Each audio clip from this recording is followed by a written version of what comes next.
we got another small engine emergency. We got a 95 Kawasaki Mule with an overheating issue, potentially a stuck thermostat. So let's see if we can drag this sucker out of a tractor shed and see if a little bit of hammering and a little bit of coolant and maybe a gasket or two gets her back up to full working order. All right, so the Mule has landed, and you may notice that it is John Deere green. It's not supposed to be. It's supposed to be red. But anyway, someone painted it John Deere green because I guess they wanted a gator instead. But anyway, Mule's here, and I've got my list of things I need to do for the owner. So he says he's got a spare tire, but looks like this tire's still fine, still holding wind. So we might do that, might not. Depends on timing. He wants the winch hook back up. So I'll have to check that for amp draw and hook that back up. I'm not certain if there's a switch anywhere for that thing wired in already. Battery is plumb dead because it was sitting right here when we pushed it off. So I need to charge this guy up at 2.3 right now. Let's see, fuel tank is starting to leak. Right, yeah. So we'll have to pull the fuel tank out, see whether or not we can do like a liner, or one, de-rust it, descale the inside of it, with, you know, some ball bearings or nuts or something, and then do a epoxy liner and see if we can do that. Or if it's cheap, I'll just pick up a new fuel tank. Let's see what else. Brakes don't work at the moment, so I'm gonna look into that, see what that is. I don't know if it's a cable system or if it's hydraulic. Doesn't appear to be hydraulic. I hope it's not hydraulic. I can't find a reservoir anywhere, so assuming it's not a hydraulic system. Oh yeah, the main thing, it's having a cooling issue, and that is on account of the fact that there is, I don't know how well you can see it, but there's a wood rat nest built inside of the auxiliary electric cooling fan. So two things we're going to do. One, I'm going to get this whole cowl off the top of this thing so I can get in there and clean that out, test the fan, make sure the fan is running, wire in a switch for the fan, make sure that the fan temp sensor is also running, and then additionally pull the thermostat and test the thermostat. So we'll make sure that this thing is running at full operating order. I'll, you know, if need be, I will also pressure wash out the radiator, make sure that's going, and yeah, just generally pour over this thing and find all the things that are wrong with it and get it fixed as best as I can on a budget. All right, here's the other thing I was trying to find desperately and couldn't get. There is the model number. So it is a KAF620A. It's good. Now I can go look up parts diagrams and whatnot, and should make things just a skosh easier. Alrighty, so I was just over here looking at the battery, trying to figure out how best to get this thing off of here. And I noticed something a little interesting. I'm hoping that's the ground. I assume that's the ground. That must be the ground. But that post is just literally sitting right there on the frame. Yeah, it is the ground. Yeah, see, that's the ground. So I guess that's fine. But I assume it was not like that from the factory. Because generally you don't want the negative post of your battery just literally rubbing on the frame. And if you had the inverse of this, it would very quickly become a welder slash space heater. All right, so we're piddling around with this thing. Got myself a 40, so I've got at least 40 minutes of usable work out of me here. And I just want to get the battery out of here so I can get it on charge, get the water out of that tank, get all the bolts back into the cowl so I know that they're supposed to be where they're supposed to be, and maybe if I've got some daylight left, get that thing up and out of there so I can at least pull the rat's nest off. And just coming back over here, I've got the pins out for the tailgate, but the thing is fucking jammed in there. And additionally, this is like a 70-pound slab of steel. I have no idea what this thing was. Clearly it had some kind of purpose, but this thing is quite fucking literally like 70 to 80 pounds of just solid steel. Like, this is like, I don't know, this is like a railroad fucking track or something. I don't know what the hell this thing is, but like, seriously, it weighs half as much as that fucking tank. So I'm gonna get that out of there and try and bring a 12-volt battery out here to run this pump. But additionally, I also noticed that this does have a bung, so I should just be able to drain this thing. So I think I might push this thing out there, and I'm trying to get the tailgate open so I can slide this off, push this out there, and just have it drain on the grass. And while that's draining, I'll get the battery out and just, you know, try and make a slight dent in this project. All right, so I managed to get the battery out of here. I've currently got the leads zip tied together so I don't mix them up. And so the main lead right here going to the starter is broken. As you can see right there, it's kind of staghorned, so that's not great, but we're gonna ignore it because I don't have an easy way to fix that because lugs are expensive. One of these other ones,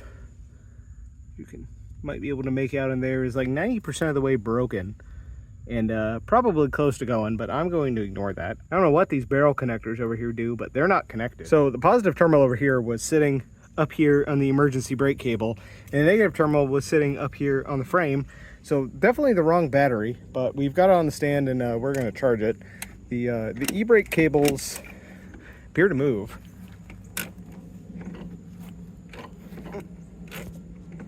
The lock doesn't lock so good no more, but the cables do move, so it does have these brakes. Why it doesn't have normal brakes, I don't know. What I'm trying to figure out is why there is a heater hose connected to the fucking headache rack. I don't really know there, but yeah, it's either for style points or that's the air intake, which is odd, but whatever. Yeah, so there's things going on over here. I drained that thing, so it's out of here, so I can clean this bed out. I also found whatever these are. So this thing has a fuse box in here, and I'm wondering if this opens.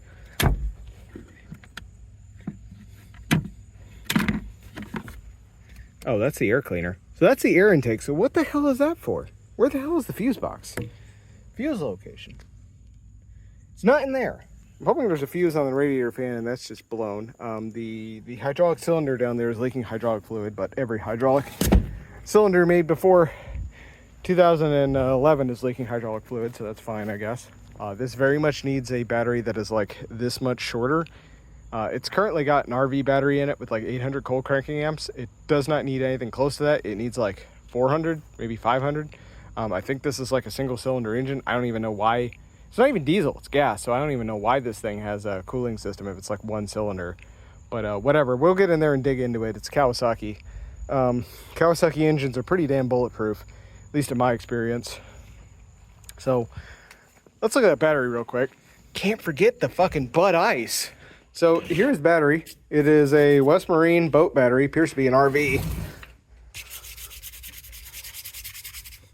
Battery down in here because it's 800 cold cranking amp, and you don't need that for like a 2-cylinder, Kawasaki engine.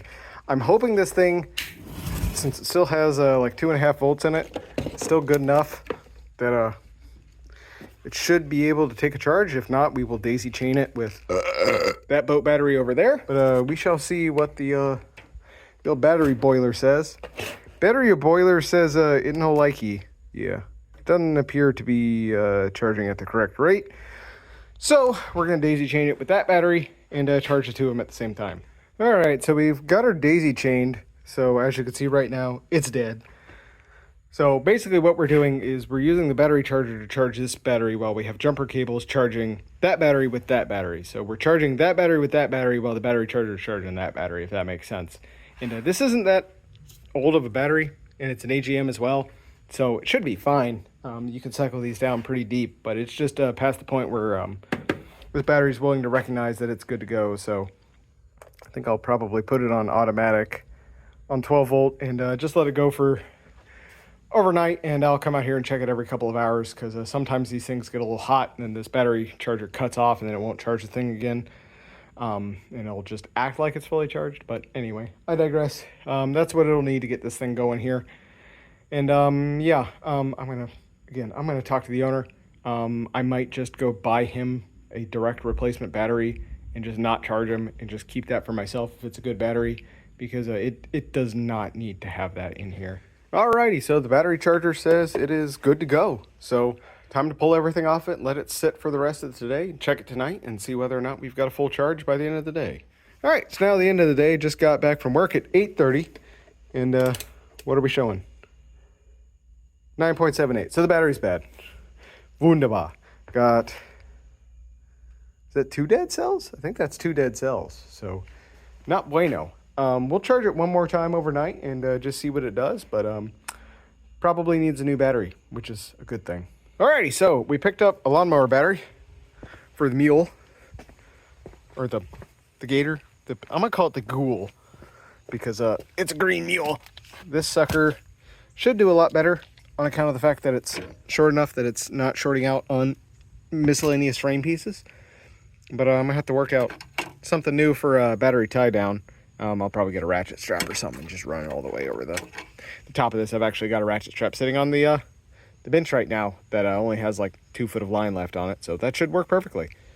So looks like I need to get a set of battery bolts and ratchet strap, and that should be all we need to get this thing hooked up, and we'll have to see whether or not it's got an amp draw on it as well. Alrighty, well, there that is installed, nice and secure. I guess let's see if it's got any life. Well, I've got no headlights, so that's probably a bad sign. Does it start at least? It starts, so sounds good. So that's plenty of battery to get the thing started, so that's good.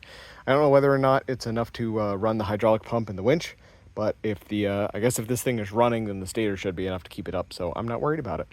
But I guess let's see if we can get this thing running. So in my experience, Kawasaki's are fairly easy starting. Well, the choke appears to be spring loaded, so I don't think I can film this unless I can get a foot up in here. Try that.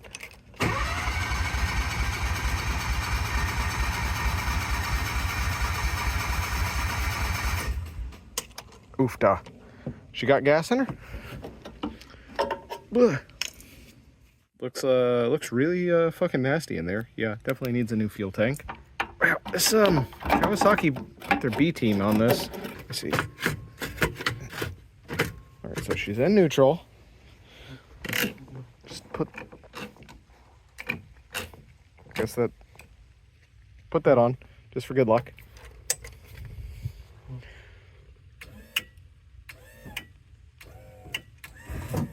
Oh, I can lift the bed. I've got enough juice in the battery, so that's good. I can get it. I think I can bottle feed her. So I don't know if there's any other interlocks I should be aware of. Ooh. That fuel filter looks bone dry, so I think we're fighting against that at the moment. Oh, is this a clicky-clacky? She got a clicky-clacky fuel pump? She does have a clicky-clacky fuel pump. No wonder it's not getting any damn fuel. Well, where's the switch for the clicky-clack? Where's the intake on this son of a bitch? I was wondering, because there's a random hose that just like goes to the frame over here that I was confused about. So, what is that? Is that like it's like an air, because that's going up to this headache rack, which someone has done things to, because so whoever the hell owned this must have been very embarrassed that they owned a Japanese UTV, because they cut the headache rack off so it looks like a gator, and then they painted the whole thing green. Well, simultaneously, I have this gator, and I'm embarrassed that I have a gator, and I'm trying to do everything that I can to make it a Kawasaki Mule, because that's what I'm used to. But, like, yeah, they butchered the headache rack, spray painted it green, and, I wonder if, is that the intake? That can't be the intake. No, because the exhaust's on that side. Okay, so there's the air cleaner. Is the air cleaner under the seat? Oh, I guess so. I guess this is the air cleaner. Huh. Oh no, there's fuel in that filter. So there's like a pre and a post filter. Okay, yeah, so there's the air cleaner. Yeah, that's clean. So I can juice that up and see if something happens.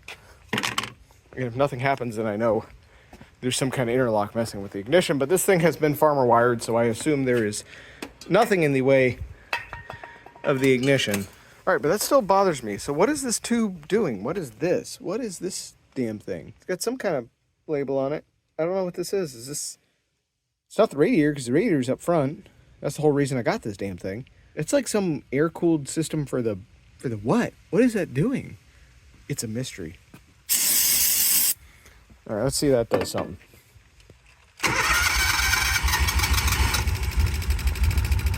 She's going. And I see fuel moving, so whatever that clicky-clack is doing, it's not in the way of anything. Maybe that's like an auxiliary pump or something? Interesting. Anyway, let me run this choke and see if I can get anything going here. All right, so that didn't take much more. I just had to hold the choke in. And yeah, she's going just fine now, so.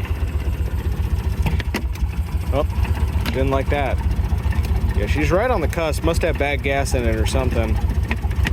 That or it just needs a hot minute to warm up. I mean, it is a water-cooled system, so it probably needs to choke more than I'm used to on all these air-cooled engines.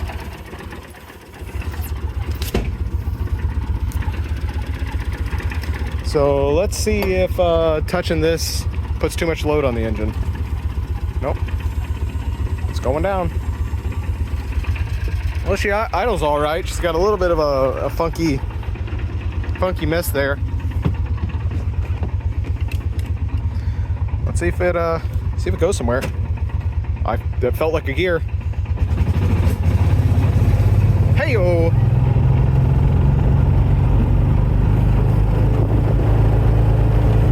We're going places.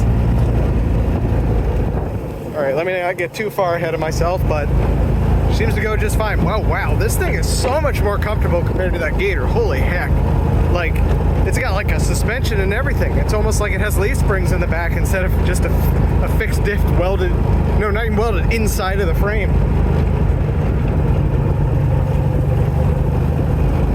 So also I realized it's got a temp light down there, that little red guy. So that's probably why the owner thought the thing was overheating. So let's see. Yeah, no, there's no brakes there, but does the e-brake work? Yep, it's got e-brakes, I think. Yep, yeah, so the emergency brake will work. That's good. Oh, look at that. What the hell is that? Oh, that's got to be the hydraulic piston. Oofda. It's like strawberry milkshake. Fancy. Let's see if this thing has reverse. Oh, that's an annoying reverse. It's like right in the way of your knee. Let's see what kind of grunt she has. Oh yeah, brakes don't work. Let's see what a low gear does. What kind of grunt she got. Oh, she's lugging. Ooh, she goes faster in reverse than she does forward. Yeah, the strawberry milkshake is a little worrying, but it's not my Gator, so I won't worry about it too much. Okay, good deal. So, ain't too much to worry about. Let me see. Yeah, that's the hydraulic cylinder right there. Why is it pink though? Does it have a... Stop doing that. I guess it must have a... Oh yeah, it's coming right out the top of that. So, yeah, that top seal has failed on that piston. It don't look like an expensive piston though. That should be pretty easy to do. But there's definitely water in that. Oh yeah, that's where it's going. It's getting scraped off the cylinder when it goes back down. So, do the lights work? No, there's just no lights at all. Anyway, that's reassuring that that's all it needs. Just that little tiny, I don't even know if that's 300 cold cranking amps. Yeah, 300 cold cranking amps. So that's all it needs. So it didn't need that giant ass RV battery in it anyway. All right, well, now I just have to get all that off of there so I can fix the fan, and I guess I'll look at the wiring for the headlights while I'm in there too. Man, look at that sunset. Look at them peas. Oh my Lord. I digress. We are going to hop in the Mule and run her around the yard and till that temp light pops on or I start smelling coolant, because I just want to see if it's overheating. Because it could just be that it was run when it was hot out and not that, you know, the thing's actually actively overheating. But I would like to get kind of an idea of how long it's got before it overheats. So I think I'm just gonna drive it up to the head of the road and back, get about halfway down there and come back. I don't want to go too far if the thing's gonna, you know, pop a light or anything, but we shall see. All right, so first things first, something I'm noticing that's very wrong is that I don't have a beer holder. Like, I guess that kind of works, but yeah, actually, let me make sure I don't have anything that's going to disappear in the void. All right, well, let's see if she touches back off. Oh man, it's like a dream. That's nice. It didn't even get to like one full revolution of the engine. She's going again. Awesome. All right, well, I got about that far and then she died. So I'm wondering if I just used up all the fuel in the bowl and I don't actually have a fuel pump. That would suck. Okay.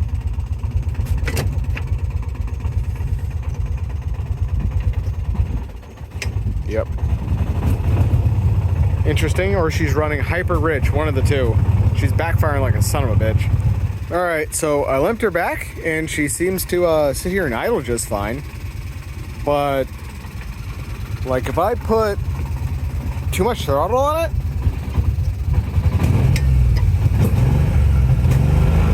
well, one, she's super gassy, and then she falls on her face if you run it too long. I think this thing is running way too rich, and I think it is just like, because I can let it sit for a second, and then tap the key, and then it'll fire right up. But like only if I like put the choke on, so that's kind of weird. I don't know. I'm like 2.5 beers and a Jello shot in right now, so troubleshooting is not my forte at the moment. Her voltage doesn't look great. I don't know why it's 11.5 and not higher. Plenty of oil pressure, 50 psi and 20 at idle. Oh no, there she's trying to die now. I'll just give her a tickle. And she'll sit here and idle. But like, yeah, I think either we have a fuel restriction, and so if I lay into it too much, like if I let it sit here and idle, I think it's got enough fuel to run the engine and fill the bowl. But then when I lay into it, it just kind of, you know, it uses more fuel than it's actually getting from the supply line, and then it uses up everything in the bowl and then it dies. And then I run the key with the choke on and it fills the bowl back up, and then I can run it for a little bit more. Anyway, I'm gonna putz around with this thing. I'm gonna see if I can get to just kind of creep around at like a low idle or not. We shall see. I won't go any further than my yard. All right, so I got her idling again, and just look at this fuel filter. Like there's like minimal gas in it, and it's just like barely sipping on it. I'm pretty certain this is a fuel delivery issue. And like I can feel this clicky clack down here, clicky clacking. I can't hear it, but ooh. Well, the radiator line's getting hot. But like I put my finger on the back of that and I can feel that thing vibrating. So either the whole frame is vibrating, which may just be, or it is in fact pumping fuel, but I just don't think it's getting enough fuel pressure. Temp light hadn't come up. She's still gonna fall on her face. Yeah, I think the jet is clogged now or something, because she does not do anything but idle, and it wasn't doing that before I, you know, went to eat dinner. So, ooh, she is just a pissing fluid. Yeah, it is. That cylinder is not having a good time. All right, it's a couple days later. Let's see if it'll start up and move the hell off my slab, because I got to do the rear brakes in my Jeep. So the ammeter says that it's still got the same amount it had in it before, so I assume it must not have an amp draw then. Oh, it's an on. Good. I probably killed it. Okay, good. Well, it definitely doesn't have an amp draw, even with the ignition on, and if it does, it's not a whole lot of one. Man, I thought I shut that thing off on purpose, but anywho. All right, so she started up just fine. I got her off the slab after I let her cool down for a little bit. She has a inconsistent idle now, but it doesn't seem to have the same issue with high speed anymore, at least not under load.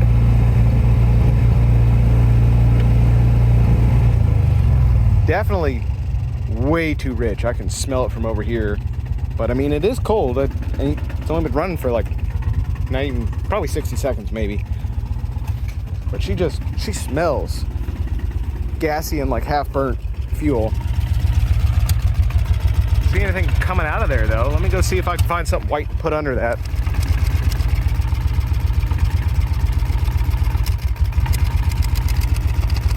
Not really a good test, but I'm not getting black soot on this, so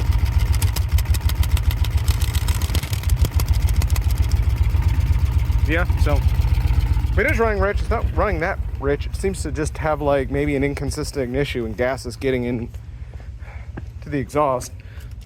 My hands definitely smell like bad gas.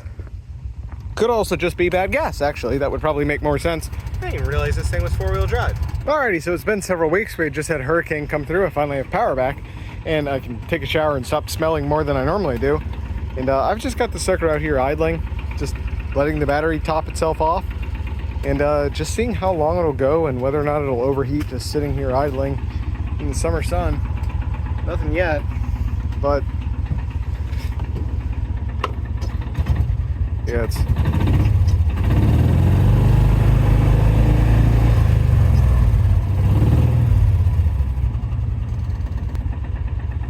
so it's definitely stumbling on its face. When you first give it gasoline, that could just be because the gas is stale and so the octane is way higher now or something. It's all kind of screwed up. All the volatiles have boiled off, so now it's just, you know, more or less diesel at this point. So I think cleaning out the tank and getting fresh gas should probably fix that. I'm going to do that before I do anything else. Again, I have to replace the tank anyway, so we're going to get the tank out of there and then just put a can in there and just plop the line down in there. He said he just put that fuel pump in there, so that's a new fuel pump. So I don't know if that's this model that's supposed to be in there or what, but the new fuel filter, new fuel pump, so we shall see. But I have a feeling that whatever gasoline is in here is now radioactive horse piss and needs to get out. Well, I've just let her sit here and idle for about 20 minutes and seems like she's running really rich. She's backfiring and whatnot. Just like all of a sudden almost dying. Light's still not on, if it works. Yeah, the exhaust smells horrible. It's like it's got stabil or something in it. Interdasting indeed. Anyway, we'll do the gas first, because that's what I was paid to do anyway, was, well, fix the cooling system and replace that gas tank. So we'll start with that before I start doing other things I wasn't paid to do. All right, it's been a hot minute and I've been thinking about this thing, and I'm wondering, is the fuel pickup potentially clogged? If this thing is rusted to death, then potentially this has a sock in it, and if that sock is all corroded and nasty and whatnot, then it's going to have fuel delivery issues. And this really seems to not be a carburetor main jet kind of thing. This appears to me to be fuel delivery, and apparently this abomination of a fuel pump down in here is brand new, and it looks brand new. So I'm going to assume it's not that, and so it's either the fuel filter on the inlet side, or potentially the pickup in here that has shit the bed. But there's also no hose clamp on this pickup, so potentially the pickup is like rusted solid or something. So what we're gonna do is remove these tie downs, get this thing out of here. Oof. Oh man, that smells like acetone. That is definitely bad gas. Get this fuel tank out of here, drain this fuel tank, get it in the dump gas can. I might actually have to make a second dump gas can for this thing. And we'll create a new fuel cell, inspect the pickup with the endoscope, inspect the fuel filter down in there. Owner says he just replaced the fuel filter, so I'm assuming it's probably something with the pickup. Alrighty, so a couple of things. That fuel tank strap came off just fine. This one did the funny thing where it sheared off in the middle. And I'm suspicious that this is even fuel line. That kind of looks like air hose to me. So if that is air hose, it potentially has melted with the ethanol and the gasoline, and then either swollen up and pinched itself off, or potentially clogged the fuel filter. So we'll get that off and see, but she's free now, and all I need to do is get this line off. And oh well, I think it just rotated. Oh yeah, it's rotating, so I can get that off. Get the gas out of there, and inspect some shit. Alrighty, so the fuel filter does indeed look new. It doesn't look plugged, so I'm not terribly worried about that. This line is clear. I checked it. We got the fuel cell out. Lean her over, and I don't see any super obvious pinholes in it as far as it being bad. I mean, there is this one, obvious rust spot, but nothing. Still seems solid.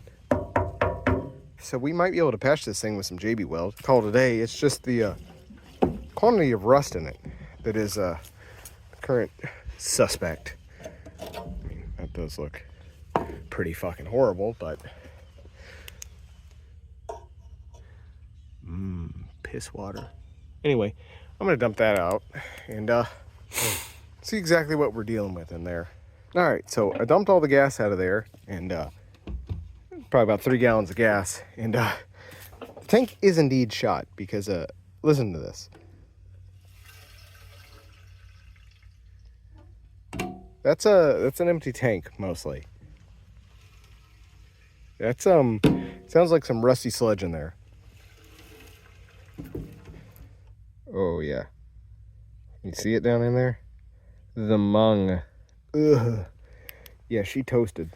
So I might give this the bag of bolts treatment, where you just throw a bag of bolts in there and you just do that for a long period of time and then wash it out with water and see how clean you can get it. But if we've got, you know, gas rust holes poking through the side, then I think she's pretty much gone, so I might have to pick up another one. So we'll see how expensive one is, and if it's affordable, we'll grab another one. If not, then we'll clean this sucker out and epoxy coat it, and that should get us limping along.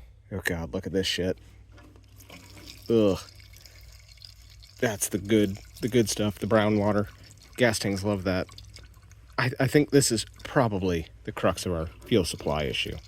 Alrighty, so looking at the internet, a used one of these fuel tanks is $250, so we're not fucking doing that, which means I guess this is a perfect opportunity for me to clean up a fuel tank and epoxy coat the inside. So I guess that's what we're going to be doing with this thing.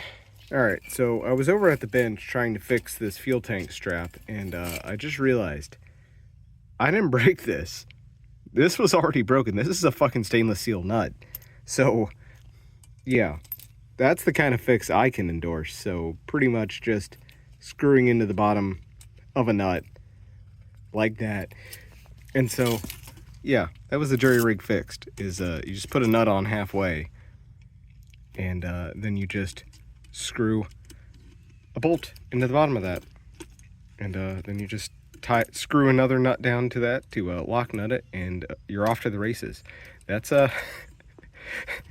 that's what I was going to do. So I'm glad it wasn't me who broke it, but this really should be a coupler nut, and they probably should have at least, you know, cut that fucking nipple off so that they could actually get it flush. But anyway, I digress. I'm just gonna put it back how I found it. All right, so I got the fuel gauge out of there, and it's an actual proper float, so that's fucking dope.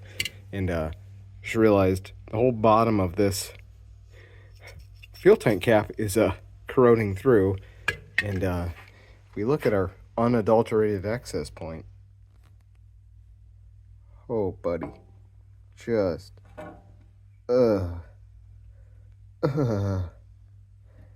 yeah, so let's hope we can fix this with a epoxy coat. All right, so taking the first steps towards getting this thing cleaned and resealed, I have washed the innards of this tank with water. As you can see, it's significantly cleaner, but still nowhere near close. So I have taken a piece of inner tube and a piece of plywood and some bolts, and I've sealed off the hole for the float, and I've also put a cap on the pickup. And what we're going to do now is just take a bowl full of bolts, and we're just gonna plop them down in there, and we're gonna pray that we can get them out. So this is going to serve as an aggregate for us to scour the inside of this tank, and then I'm going to take this gallon of nasty piss-colored white vinegar that I've had for just such an occasion. Oh yeah, that's a nasty piss-flavored vinegar, and we're going to pour this whole gallon into this fuel tank, and I'm going to put the cap on it, and we're just going to let it sit here, and I'm just going to come in here and just agitate it, roll it over, just give it the works for about 5 minutes every day, and that will dissolve all the rust inside of this tank. And we'll be able to pour this out and then rinse it out with a bottle of isopropyl alcohol. That'll dry the thing out. That'll pick up all the water. We can flush that out of there. Well, actually, we'll flush it with water first to get rid of all the vinegar, because we don't want to leave any vinegar behind. Then we'll let it air dry. Then we'll clean it with isopropyl alcohol. Then we'll get in here and we'll put in some sort of epoxy sealer to coat the whole thing. All right, well, the gasoline vinaigrette is stewing, so we'll just let that do its work over the next couple of weeks, and hopefully that should be primed and ready. I might strap this thing into the back of the truck and drive the truck to and from work a bunch, or throw it in the back of the Jeep or something. Well, I don't really want to get vinegar in the back of the Jeep. I'll throw it in the back of the truck and strap it down to something, and we'll just let that agitation and the imbalanced wheels clean this sucker up over time. Alrighty, this is the part of the video where I filmed way too much footage and forgot to do an outro at an appropriate time, which I'm filming in retrospect, you know, after I've already filmed like 3 hours worth of footage. But anyway, as is tradition, I want you to go down there into the comments down there and tell me your favorite bean. Is it fava bean, kidney beans, lima beans, field peas? Any legume is up for grabs. It doesn't have to be a true pea. It doesn't even have to have pea in the name. I just want to know, what is your favorite legume? Doobly do it down there and let me know. I don't read them, but maybe one day I'll data mine it all and this channel will have an official bean. Anyway, I digress. Tell me your legume. I know my vote, but this is a democracy, a real democracy, a real dictatorship, actually, because I'm the dictator in this situation. But I might listen to your vote. So go down there, tell me your favorite bean, and if you want to see the rest of the series, you gotta subscribe. So smash the gray button down there, go like the video, do all that jazz. It helps the algorithm, helps me out, gets me beer money so that I can feed my addiction. And until next time, I'm out.